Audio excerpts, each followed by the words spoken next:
सिंहासन 32 कहानी की 32 कहानियों के इस श्रृंखला में अभी तक आप लोगों ने 5 पुतलियों के द्वारा सुनाई गई कहानियों को सुना। आज छठी पुतली रविभामा के द्वारा जो कहानी सुनाई गई उसे आप लोगों को सुना रही हूँ। कृपया ध्यान पूर्वक और अंत तक अवश्य सुने। साथ ही अपने आशीर्वाद स्वरूप इस चैनल को सब्सक्राइब कर दीजिए। छठी पुतली रविभामा ने भी राजा भोज को विक्रमादित्य के बारे में जो कुछ सुनाया उससे विक्रमादित्य की अतिथि सेवा और सहनशीलता झलकती है। इस कहानी में विक्रमादित्य की परीक्षा ली जाती है वरुण देव द्वारा। आप खुद इस कथा में सुन लीजिए।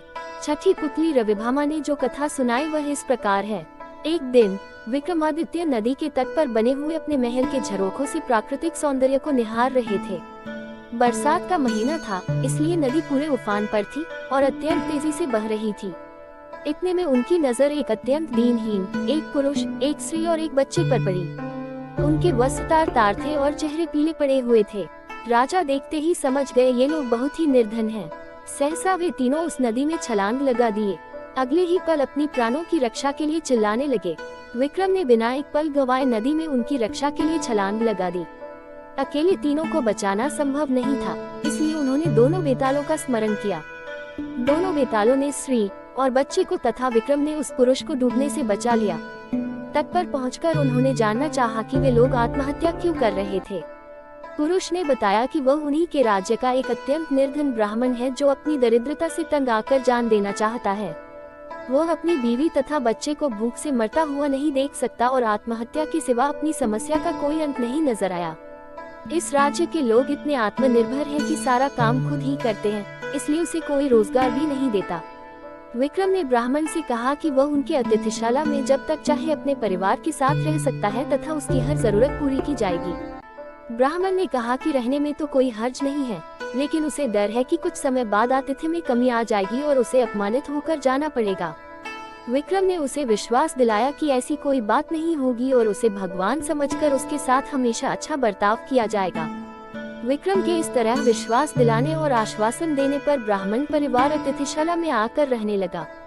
उसकी देखरेख के लिए नौकर चाकर नियुक्त कर दिए गए।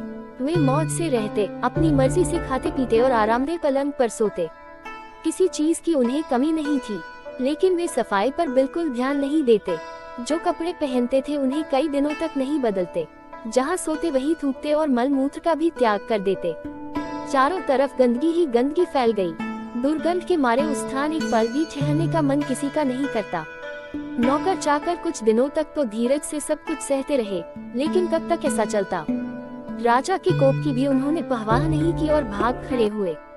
राजा ने कई अन्य नौकर भेजे, पर सबके सब एक ही जैसे निकले। सबके लिए ये काम असंभव साबित हुआ। तब विक्रम ने खुद ही उनकी सेवा का बीड़ा उठाया। उठते बैठते, सोते जागते वे ब्राह्मण परिवार की हर इच्छा पूरी करते। दुर्गंध के मारे माथा फटा जाता, फिर भी कभी अपशब्द का व्यवहार नहीं करते। उनके कहने पर विक्रम उनके पांव भी दबाते। ब्राह्मण परिवार ने हर संभव प्रयत्न किया कि विक्रम उनके आतिथ्य से तंग आकर अतिथि सत्कार भूल जाएं और अभद्रता से पेश आएं, मगर उनकी कोशिश असफल रही। बड़े सब्र से विक्रम उनकी सेवा में लगे रहे, कभी उन्हें शिकायत का कोई मौका नहीं दिया। एक दिन ब्राह्मण ने जैसे उनकी परीक्षा लेने की ठान ली। उसने राजा को कहा कि वे उसके शरीर पर लगी विष्ठा साफ करें तथा उसे अच्छी तरह नहला धोकर साफ वस्त्र पहनाएं। विक्रम तुरंत उसकी आज्ञा मानकर अपने हाथों से विष्ठा साफ करने को बढ़े। अचानक चमत्कार हुआ। ब्राह्मण के सारे गंदे वस्त्र गायब हो गए। उसके शरीर पर देवताओं द्वारा पहने जाने वाले वस्त्र आ गए। उसका मुखमंडल तेज से प्रदीप्त हो गया। सारे शरीर से सुगंध निकलने लगी। विक्रम आश्चर्यचकित थे। तभी वह ब्राह्मण बोला कि दरअसल वह वरुण देव हैं। वरुण देव ने उनकी परीक्षा लेने के लिए यह वेश बनाया था। विक्रम के अतिथि सत्कार की प्रशंसा सुनकर वे सपरिवार यहाँ आए थे। जैसा उन्होंने सुना था वैसा ही उन्होंने पाया, इसलिए विक्रम को उन्होंने वरदान दिया कि उनके राज्य में कभी भी अनावृष्टि नहीं होगी तथा वहाँ की जमीन से 3-3 फसलें निकलेंगी। विक्रम को वरदान देकर वे सपरिवार अंतर्ध्यान हो गए। इतनी कहानी सुनाने के बाद छठी पुतली रविभामा चुप हो गई। उसके चुप होते ही 7वीं पुतली, जिसका नाम कौमुदी था, आगे बढ़ी और राजा भोज को महाराज विक्रमादित्य की जिंदगी की एक और नई कहानी सुनाने लगी। मित्रों, कौमुदी की कहानी अगले भाग में। अब आज्ञा चाहूंगी, तब तक के लिए विदा। नमस्कार।